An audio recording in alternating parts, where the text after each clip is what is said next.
This is The Clash, where the real world clashes with a true Christian worldview. Join former professional wrestler Chris Whaley, known as the Masked Saint, who is an author, pastor, and teacher that brings his wrestling skills into the squared circle and tackles real-life issues. Along with Jeff Dixon, best-selling author, internationally known teacher, leader, and pastor who is not afraid to tackle the tough issues of the world we live in.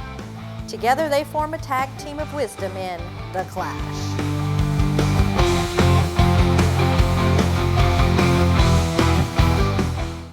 Hi, welcome once again to The Clash, where we take a Christian worldview and allow it to clash into the culture around us. And by the time we're done, because of interviews, because of conversations, hopefully we come up with something that will help you, our audience, navigate life just a little bit better. My name's Jeff Dixon. I get to sit in this seat, but the guy sitting in this seat is Chris Whaley, also known as the Masked Saint. What do you say, Chris? Man, every day is a holiday and every meal is a feast. Well, look at there. Yeah. Well, you have a guest Yes. that is a friend of yours, and I'm not holding that against him, just so you know. And I have to work at that, but I'm not going to hold it against him. But why don't you introduce our guest and kind of roll us into what we're going to be talking about today? Okay, well, I have known this guy since third grade. He is closer to me than a brother. I mean, I love this guy so much, and he's been a great help and influence on my life. And one of those things, you know, I never suspected it would be such a great help, but several years ago, he invited my wife and I to, it was a weekend seminar. And, you know, when he gets excited about stuff and I have to sit there and smile and act like I really care about it. But on this particular one, you know, I was just dreading going. And it has to do with DiSC, D-I-S-C, which deals with temperaments.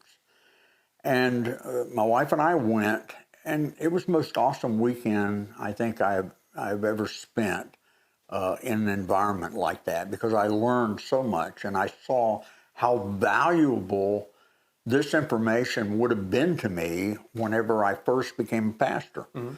Because, Jeff, you and I know that, you know, when I was in professional wrestling, my stress level was like that. Because I got my stress out every night getting tossed around by 300-pound men. But when you become a pastor, the stress level goes up exponentially. And so, you know, dealing with stress usually is because of the difficulty that we have dealing with people. Mm-hmm. And so I learned that, you know, that people have temperaments, and I'm gonna let my friend tell you that. First, let's welcome him. This is my friend, Mike Harper. Mike, welcome to The Clash. Thanks. And I would like to say that you really aren't very good at acting like something's interesting to you. Well, thank you. That's fantastic. Yeah, Mike, I was about to say, man, all the people that know Chris now through the years are thinking to themselves, man, why didn't he hook up with Mike years and years and years ago? Because if that had made him a better pastor, right? I mean, we wouldn't be here on TV right now. So, right. Yeah. He says that living with my sarcasm and belittling him for years and years and years prepared him for the ministry. Well, Mike, I'm glad you're here. I'm glad to meet you. Let's let our guest kind of go on a journey with us. Let's say that you and I and everybody that's watching us, the thousands that are watching us right now, all pile into an elevator on the top floor of the Empire State Building. You have till we get to the bottom to explain to us in a way that we can understand it what DiSC is. So I guess I'm asking for the elevator speech. What is DiSC exactly? What are we talking about today? It's how God wired us to view the world, okay. How we see things around us. We see it either favorable or unfavorable, and we either feel that we're more powerful, we can change the environment, or we're less powerful.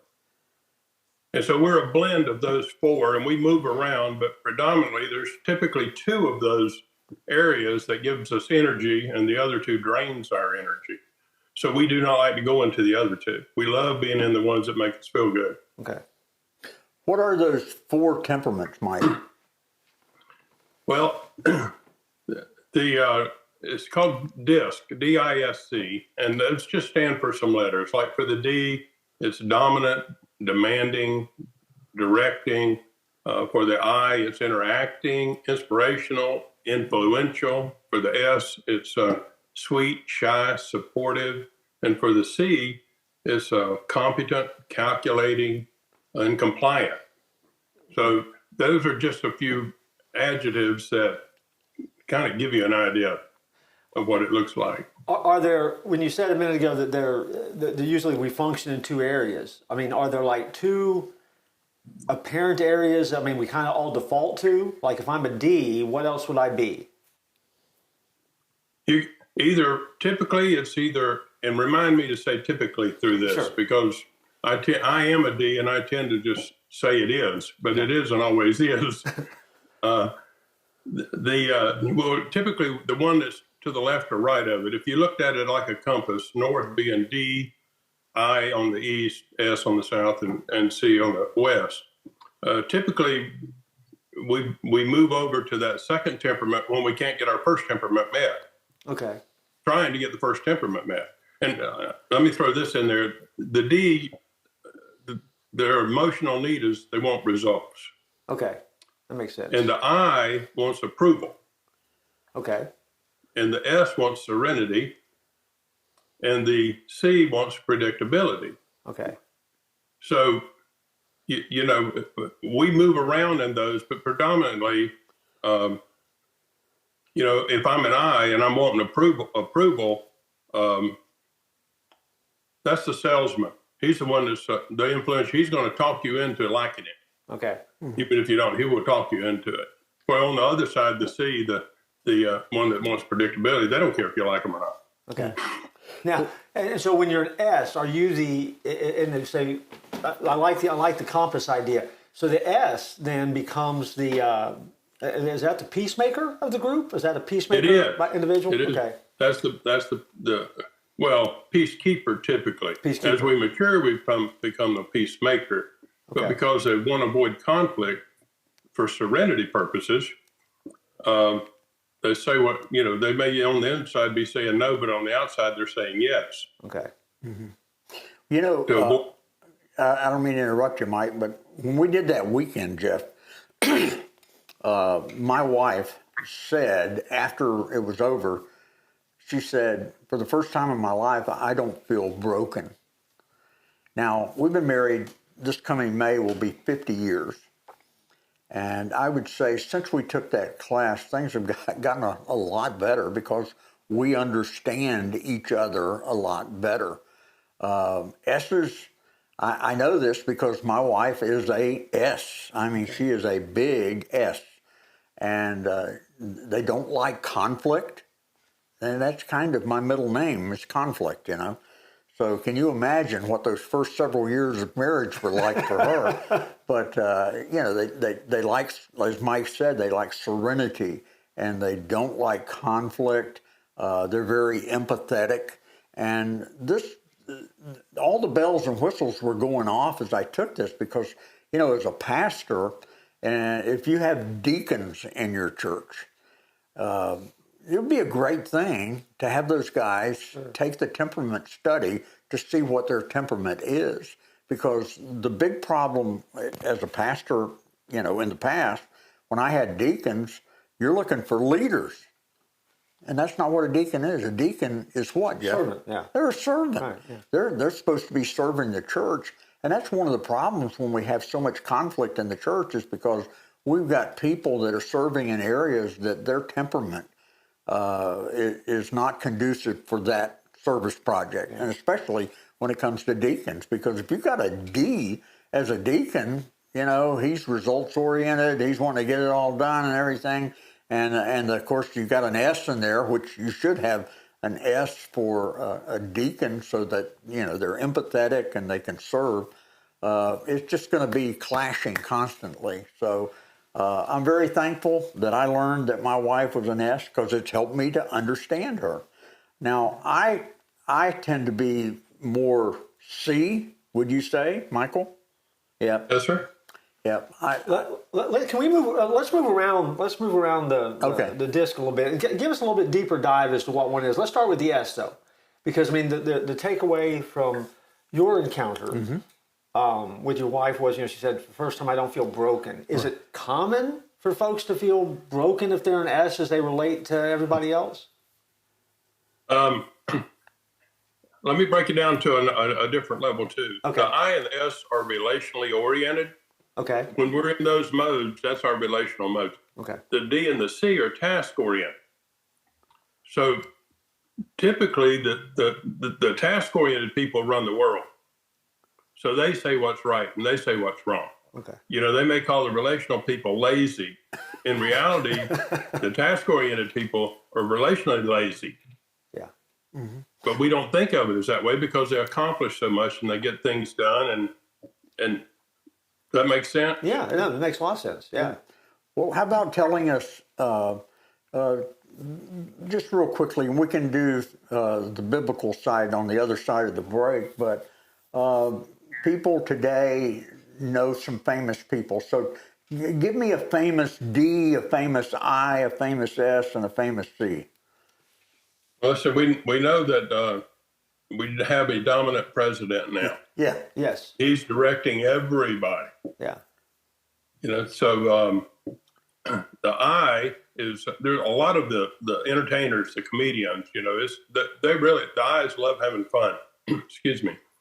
So any of the, from Sinbad, Dolly Parton, those outgoing relational people, that's the I. Okay. And the S, that's more of the subdued relational, person. Like a Mother Teresa? Yeah, or even a Gandhi, but they matured and become outgoing. Typically, S's do whatever they do for someone else. They won't protect themselves, but they will protect you. Okay. And their children and the people they love. That's their driving force, is to get serenity into your life also. Okay. The C's, that's the high-tech guys. Who's the Bill Gates? Oh, sure. That's a typical C. Okay. It's funny because the C's, that's where our logical side, our reasoning side. And if we had flawed information, we come up with flawed answers. But okay, we're going to do some. I want to do that from a biblical standpoint. And after the break, cool. I want you to be thinking about it. In the Bible, can you name a D? Can you name an I, an S, a C, and tell us how you got that conclusion? So we need to take a break. Yeah, we're going to take a break, Mike, because we are all about the shameless plug at our end. And so we're going to invite people to go through our store and buy our junk. But we'll be back right after that. And we're going to keep this conversation going, okay? Thanks. Okay. Chris, I was just thinking while we take a break here in the show. Yeah. Wouldn't it be nice if you could go somewhere and shop and get high quality merchandise that would have a lasting impact? Wouldn't that be good? I think that would be absolutely awesome. Well, I've got a suggestion for you, because what is your favorite saying? Don't tap out. Look at that. How about a don't tap out smokes. t-shirt? And look at the logo on the back. What's on the back? The Clash. That's one of my favorite shows. It's on my top list too. And people could go and buy this from our store. Now you say, how do you get to the store? Well, right now there's a QR code on the screen. If they use that QR code, they can go and they can buy. Name something. We'll see if they can buy it there. What do you want? What to buy? Probably. I want to get a long sleeve hoodie. You know what? You can get a long sleeve hoodie there. Really? Yeah. And you know what else? If you had a baby tomorrow, you could get Clash baby gear at that same store. Yep, you can get that. All of it's available at the Clash store. So if you haven't been to the Clash store, you're one of the few people in America that hasn't been there yet. Yeah. And so check it out. Buy our stuff. It makes us money. It makes us happy. Yeah. Okay. Go to the Clash store. Hey, it's me again, and I just wanted to take a moment and invite you to check something out. It doesn't cost you a dime, but I think that it's something you might really enjoy. The church at 434, where I'm the pastor, where Chris Whaley is on staff, we have an app, and that app is absolutely free. You can find it by going to the App Store for iPhones. Just type in the Church at 434, or go to Google Play for Android phones. Again, the Church at 434. And when you get there, you're going to find a number of resources that are designed just for you to encourage you in your spiritual growth, in your walk with Christ. There's going to be some things that will entertain you, that you'll laugh at, that will be fun. And you can also tap in and watch our worship services. You can see some of the films that we've made. You can see some of the activities that we've got. And you can connect to the ministry of the Church of 434, where Chris and I are a part of that on a weekly basis. And we would love for you to join us and become a part of that network with us. And so check out the Church at 434 app in the App Store or in Google Play, and you can visit with us there. Also, you can email us right through that app, and we'd love to hear from you. Just say, hey, I got the app, and I like it. If you get the app and you don't like it, we don't want to hear from you. But that's a whole different thing. Let's get back to the Clash. Hey, welcome back to the Clash. We're here with my friend Mike Harper, who is an expert in DiSC, D-I-S-C. And Mike, tell our audience, how did you become involved in this? What drove you to become involved with learning about DiSC? Well, when I was young, my two sons were diagnosed as bipolar. And so we spent 12 years in therapy every week, psychiatric therapy, $1 million, didn't resolve anything. So when the second son moved out at 19, he spent 2 years in the library. He said, I'm not mentally ill. I'm going to find out what this is about. And that he discovered DiSC on his own. And then he came back to me, and then we learned together, and we went and got certified together. But it's like both of those boys were high I, so they're seeking approval. And I'm a D-dad. I'm dominant, demanding, directing. I want them to be me instead of them be them. And God talks about that in the Bible. He says, raise them the way they should go, not the way you want them to go. Right. And so that was the beginning of change in our family. And now, years and years later, neither one of my sons are bipolar. They're functioning fine. There's, except for the emotional scars that I created that they've been healing through, they're what we call normal people. So how can this be helpful, Mike? How can it be helpful to a person that owns a business? How can it be helpful, with relationships? If you're a teacher or whatever, how can it be helpful to know this? Well, as you spoke about the fast pace and the slow pace, people, they speak the same way. There's some people speak slowly and there's some people speak quickly. And so you match their pace and that makes a connection right there. So if you're fast paced, slow down when you're talking to a slower paced person. If you're slow paced, pick it up. If you're trying to talk to a faster paced person, like the D is a bottom line. The I's love to tell a story. Chris is great at telling. He'll get over in I mode and start telling a story, and I'm over there snoring. I just need the bottom line. Give me the bottom line. I don't even know how to process. Give me the bottom line, then tell me the story. Yeah. Yeah. Well, how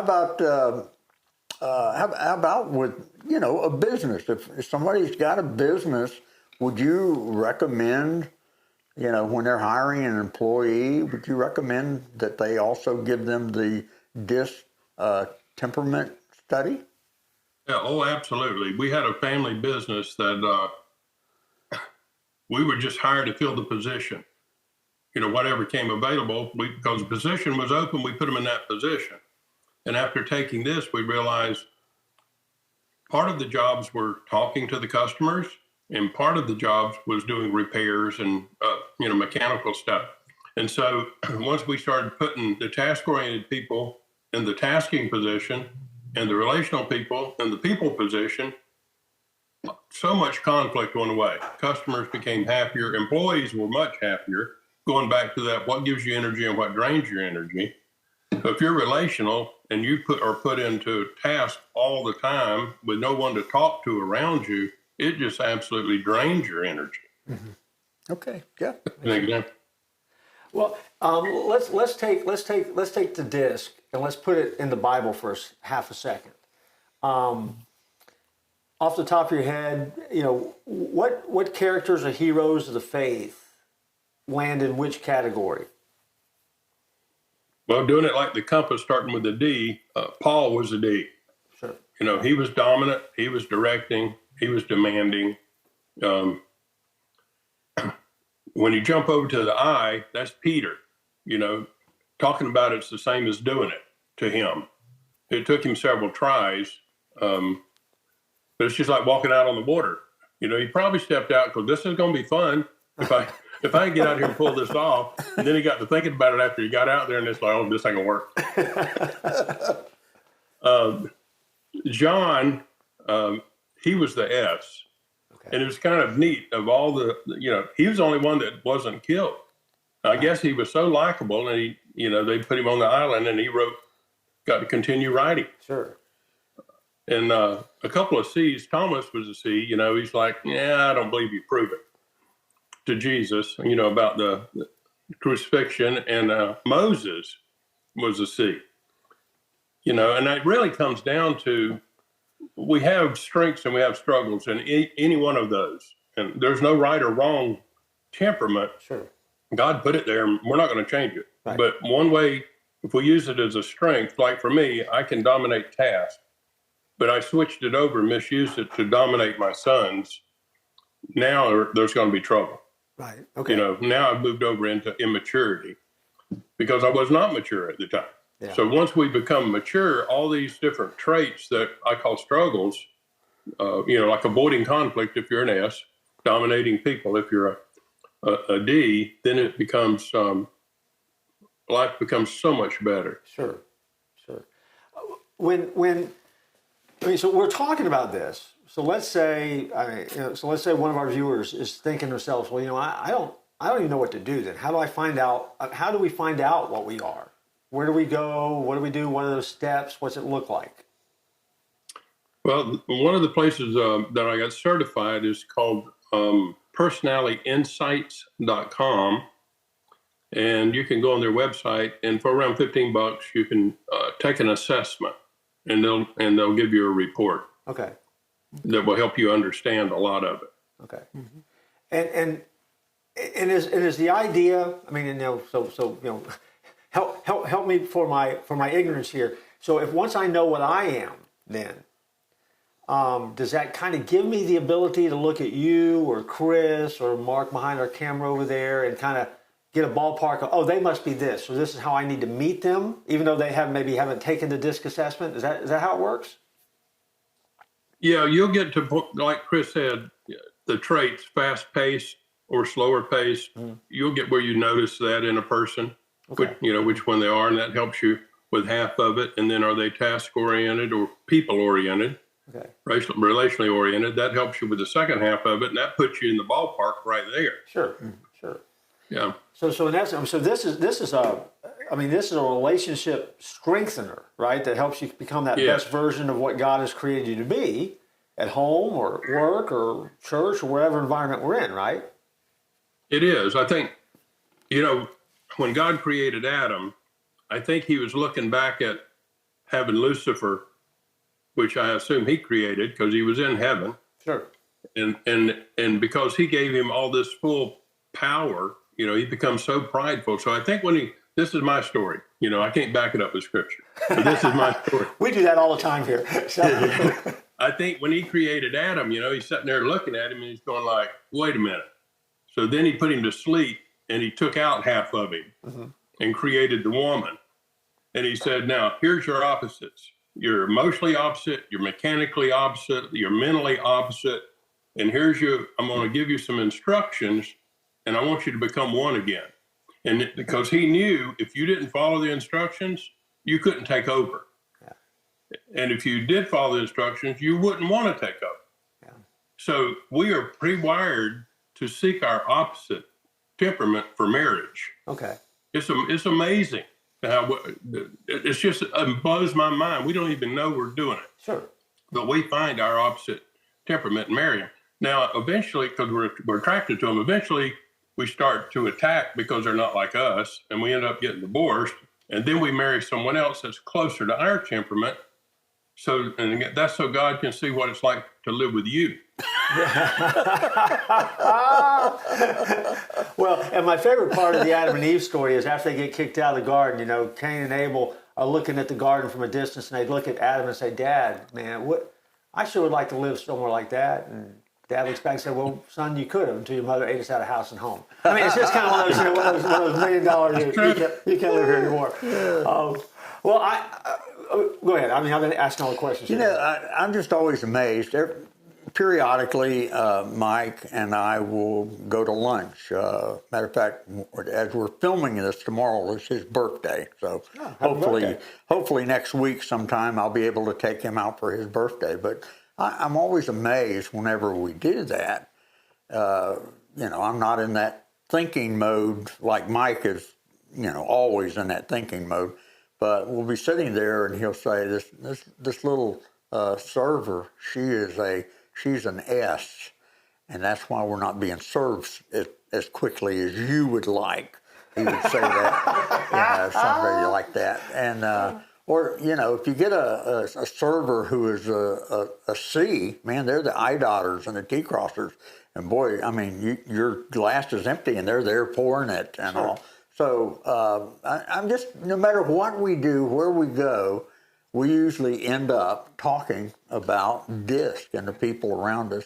And then he uses it, you know, sarcastically on me, you know, when I get in C mode. Well, sure, you know. As expected. Yeah. But very quickly he can push me to D mode too. Yeah, can he? He can do that. So ultimately then, all of us, as we think about where we might be on the DiSC assessment, whatever we are has got to be the best, right? Whatever we are. Yeah. It's awesome. Whatever we are is awesome. Every one of us. We're all different like snowflakes. Yeah. And each one of them is for a reason, for a purpose. Sure. By design. Yeah. Well, that's exciting. Well, what would you say, Mike? And we're getting ready to close up here, but just, you know, the average person sitting out there watching this program, if they haven't turned it off by now, what would, you know, well, you don't know. They might have been a little bored or whatever, but the average person sitting out there, why would you tell them to learn about this? To improve the relationships. Yeah. To see where you're immature, to see what your struggles are, because we don't even recognize them. Other people recognize them and tell us, and we make excuses and reasons and blah, blah, blah, because we don't know. You know, they should be like us. Everybody thinks we should be like, everybody should be like us. Everybody thinks that. The world would be a better place if we were all the same. And Dr. Rome that trained me, he said if we were all exactly the same, one of us would be unnecessary. Oh, that's true. That's right. Yeah. I guess we got to close it up, Jeff. Well, we have to close up. I do have to correct something Chris said, though. We don't have an average viewer. Our viewers, in my opinion, in my humble opinion, as a D, they are way up here, and they are the best of the best of the best. Now, I mean, again, I don't know if they're going to vote for him for host of the year or not. But that's my thought. That's my thought on this whole thing. So. Yeah, and he also, like, this may have bored some people to death. Thank you, Chris, for my opportunity. All right, Mike, thank you so much for being with us. We're going to get out of here. Hey, again, if you would like to learn more about this, I'm going to have Mike's email address up there if you want to, you know, email him and ask him a question, and also the website that Mike mentioned, so that you can go there and take your assessment and see which temperament you are. So until then, God bless you, and don't tap out.